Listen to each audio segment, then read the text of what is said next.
Mari kita kembali kepada makna Roh Kudus itu. Saya selalu katakan, tanpa Roh Kudus kita tidak pernah hidup berkarakter Kristus. Kita hanya selalu mengeraskan hati kita. Aku mengatakan bagi umat Tuhan hari ini, janganlah bermalukan Roh Kudus itu dalam hidup. Jangan buat malu Roh Kudus akan tingkah laku dan perbuatanmu. Kalau kita mengatakan orang yang dipenuhkan dengan Roh Kudus, tapi kita menjadi sandungan bagi orang lain, bagaimana kita hidup? Menjadi saksi bagaikan rasul-rasul. Bukan karena rasul-rasul bisa menyatakan kebenaran firman Allah, dimulai dari hidup mereka yang telah mengalami pembaharuan, dimulai dari karakter mereka yang sudah mengalami restorasi di dalam Roh Allah, Roh Kudus itu, sehingga seluruh kesaksian mereka menjadi kesaksian yang hidup. Seluruh firman Allah yang mereka sampaikan menjadi satu firman yang hidup bagi orang lain. Sebab apa? Sebab ada karakter Kristus oleh Roh Kudus dalam kehidupan rasul-rasul itu. Tapi saya dan saudara, bagaimana yang mengatakan kita orang Pantekosta ini? Bagaimana Pantekosta? Agamamu apa? Kristen. Di mana gereja? Pantekosta. Orang langsung berasumsi orang yang penuh dengan Roh Kudus. Tapi perbuatan kita jauh dari karakter Allah. Sikapi, lihat ini, supaya kita belajar menjadi orang yang benar hidup dalam Roh itu. Ya, selanjutnya kemurahan. Saudara bisa memaknai kemurahan itu. Kemurahan ini bisa salah satunya ada kesukaan kita, hati yang penuh pengampunan itu. Di saat orang datang minta ampun, jangan keraskan hatimu. Roh Kudus tak pernah menolak pengampunan dari umat manusia. Tapi selama ada kita pengampunan, orang yang dipenuhkan Roh Kudus harus berkemurahan. Jangan sampai di saat orang yang bersalah, orang yang bermasalah kepada kita, sudah datang kepada kita untuk minta maaf, kita berkeras hati. Di manakah peranan Roh Allah, Roh Kudus dalam kehidupanmu?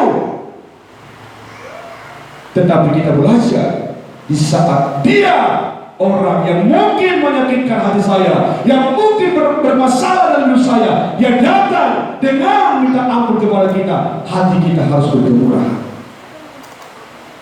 Jangan katakan, oh tidak bisa terampunkan lagi. Itu yang dikatakan Tuhan. Orang yang dipenuhkan dengan Roh Kudus itu akan mampu mengampuni sesamanya 7 kali 70 kali. Siapa yang bisa itu? Manusiamu tidak akan pernah bisa mengampuni manusia sesamamu dengan 7 kali 70. Tapi di saat ada Roh Allah dalam hidup saya dan saudara, pengampunan itu akan senantiasa ada dalam hidup kita. Amin. Amin. Kita tidak bisa berkata, aku sudah dipenuhkan dengan Roh Kudus. Tetapi saat ada orang yang mungkin menyakitkan hati kita, ada mungkin orang yang bermasalah dalam kehidupan kita, dia datang kepada kita untuk minta maaf, dan kita berkata, tidak ada ampun bagimu. Saya mau katakan kepada kita hari ini, adakah pernah Tuhan menolak pengampunan? Tuhan tak pernah menolak pengampunan kita. Selama hati kita benar minta ampun kepada Dia, Dia akan senantiasa mengampuni hidup dan hidup saya. Amin. Karena apa? Karena Dia Roh.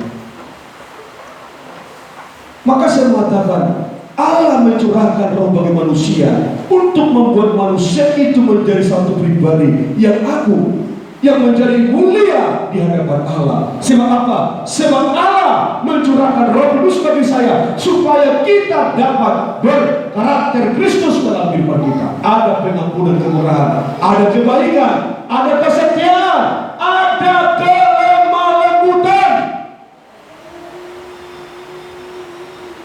Kita sudah tidak selalu berkata kasar dalam hidup kita.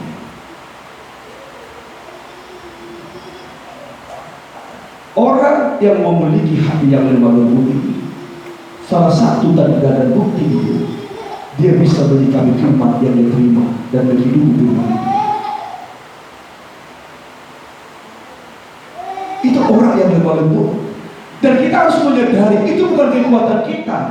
Di saat kita bisa menerima firman dengan hati kita yang tulus dan kita bisa menghidupi firman, itulah firman kita.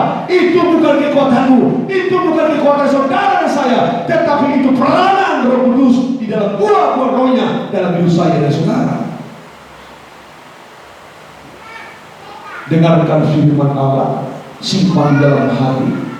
Hati memproses firman itu menjadi praktik perbuatan dalam hidup saya dan saudara. Maka saya mengatakan, apakah maksud Allah? Apakah rencana Allah dalam hidup manusia? Sehingga dia mengatakan, tinggallah di Yerusalem sebelum kamu menerima janji Allah. Jangan tinggalkan Yerusalem. Tetapi Tuhan berkata, terimalah Roh Kudus itu dalam kehidupan. Maka Tuhan mencurahkan rohnya yang suci, rohnya yang kudus, supaya umat manusia dapat berkarakter kealahan, berkarakter Kristus dalam dirinya. Ada kesetiaan, ada kelemah lembutan, ada penguasaan diri. Orang yang menguasai diri ini itu bagaikan benteng yang tinggi. Orang yang dapat menguasai diri itu bagaikan tembok dari kota. Di saat seseorang bisa dapat menguasai dirinya, maka pribadinya tak pernah akan dikacaukan oleh sesuatu apapun juga. Maka hidupnya, maka nikah-nikahnya tidak akan pernah diguncang oleh sesuatu apapun juga, karena ada penguasaan diri. Ini kan kita perlu Roh Kudus. Tetapi sedikit masalah kita marah, kita emosional, kita berkata-kata yang bukan kata-kata dari Tuhan. Terlalu kita sebagai orang Kristen yang betul-betul tidak menyikapi peranan Roh Kudus dalam hidup kita. Tapi lihatlah apa yang dikatakan Tuhan. Orang yang dipimpin Roh Kudus itu adalah orang yang dapat menguasai dirinya. Dikuasai, dalam hati ini dikuasai, ambisinya dikuasai, keinginannya dikuasai, emosionalnya terkuasai. Semua akan bisa terkuasai apabila Roh Kudus itu tetap ada di dalam hidup saya dan saudara. Amin. Mari kita belajar sebagai orang yang dikatakan orang yang telah mencurahkan Roh Kudus. Maka selalu saya berkata, Tuhan memberikan buah roh, Roh Kudus memberikan buahnya, dan Roh Kudus juga memberikan kemampuannya. Itulah karunia. Maka saya mengatakan, pentingkah kita memperingatkan pencurahan Roh Kudus itu sangat penting. Karena apa? Karena peranan Roh Kudus itu sangat penting, sangat besar dalam hidup saya dan saudara. Amin. Maka penting kali kita selalu ingatkan ini. Hari ini kita sedang ingatkan itu. Tapi apa yang harus kita lihat? Jangan lihat di dalam perayaan itu, tapi lihatlah dirimu. Memperingati itu, kita sedang melihat kepada diri kita. Masihkah Roh Kudus itu berperan dalam hidupku dan hidup kita sekarang? Dan Tuhan katakan, tidak ada hukum yang menentang hal-hal itu. Kalau kita memiliki buah roh Allah, artinya apa? Tidak ada sesuatu apapun yang dapat menghakimi kita. Amin. Tidak ada hukum pun yang dapat menuntut kita. Tidak ada satu hukum pun yang dapat mempersalahkan kita. Tidak satu pun hukum-hukum yang dapat mengadili kita atau menghakimi kita. Sebab apa? Sebab semua peranan Roh Kudus dalam karakter Kristus ada di dalam kita. Maka saya mengatakan kepada kita, milikilah peranan Roh Kudus. Jangan hanya kita mengatakan penuh dengan Roh Allah, tetapi tidak ada karakter Kristus. Berani memberitakan Injil, tetapi disertai dengan perbuatan Kris. Jangan berkata Injil, tetapi kamu tidak bisa memperlihatkan dalam perbuatanmu Injil itu. Itu kebodohan namanya. Ya, itu kebodohan namanya. Ya, baik, puji Tuhan, kita teruskan kembali. Kalau kita dikatakan dipenuhkan dengan Roh Kudus, saya kembali untuk menyatakan perkataan-perkataan Yesus tentang curahan Roh Kudus itu. Kita masuk di dalam Yohanes 16 ayat yang ke-13. Puji Tuhan, ya. Mari kita lihat, kita baca ini, saudara yang dikasihi oleh Tuhan, ya. Dalam Yohanes pasal yang ke-16 ayat yang ke-13 itu. Puji Tuhan, teruskan, ya. Tetapi apabila ia datang, Ya. yaitu Roh kebenaran, Tetapi apabila ia datang, yaitu Roh kebenaran, teruskan, ya. ia akan memimpin kamu ke dalam seluruh kebenaran. Dia akan memimpin kamu kepada seluruh kebenaran, teruskan, ya. Sebab ia tidak akan berkata-kata dari dirinya sendiri, Ya, teruskan. tetapi segala sesuatu yang didengarnya, Ya.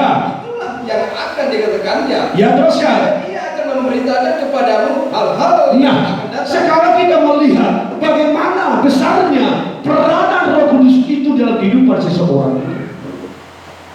Nanti saya akan berkhotbah ini juga di ibadah Buddha Mudi jadi satu. Tapi saya tidak mau orang lain yang lebih dulu dapatkan daripada jemaat Tuhan. Supaya kita jemaat Tuhan juga dapat menyikapi kebesaran peranan Roh Allah dalam hidup seseorang itu, yang membuat kita tetap agungkan, yang membuat nanti kita selalu dapat bersukacita untuk merayakan pencurahan Roh Kudus itu. Coba kita lihat ini. Tetapi apabila ia datang, yaitu Roh kebenaran, artinya Roh itu akan memimpin, menuntun kita kepada apa yang dikatakan firman Allah kebenaran itu sendiri. Maka saya mengatakan, sesungguhnya orang yang dipenuhkan dengan Roh Kudus tidak akan pernah dapat melakukan kejahatan itu. Karena apa, saudara yang dikasih Tuhan? Karena dirinya sudah dimonitor oleh kekuatan Roh Allah yang ada dalam kehidupannya. Hidupnya diatur oleh Roh Kudus, hidupnya dipimpin oleh Roh Kudus, hidupnya dituntun oleh Roh Kudus untuk melakukan segala kebenaran-kebenaran Allah dalam hidupnya. Tapi yang menjadi kenyataan dalam orang Kristen atau anak Tuhan apa? Kenyataannya banyak yang menyimpang dari kebenaran. Mari kita sedikit merenungkan bagaimana firman Allah yang hidup ini akan menjadi satu berkat dalam hidup saya dan saudara. Kalau Tuhan mengatakan Roh kebenaran itu, di saat engkau nanti menerimanya, maka Roh itulah yang memimpin kamu kepada segala kebenaran. Apa itu kebenaran? Kebenaran itu adalah firman Tuhan. Amin. Jadi orang yang dipimpin Roh Kudus sebenarnya harus begitu bijaksana terhadap firman itu sendiri. Kalau di dalam satu Yohanes dikatakan, kamu telah menerima pengurapan Rohnya, maka kamu tidak perlu lagi diajar. Ini diajar pun tidak bisa. Bagaimana dipimpin? Diajar pun tidak bisa. Sudah datang firman diajar, taat melakukan dosa. Sudah diajar hari ini, besok melakukan kejahatan. Diajar hari ini, lakukan lagi kesalahan. Diajar, lakukan kesalahan. Berarti saudara bukan hidup dalam Roh.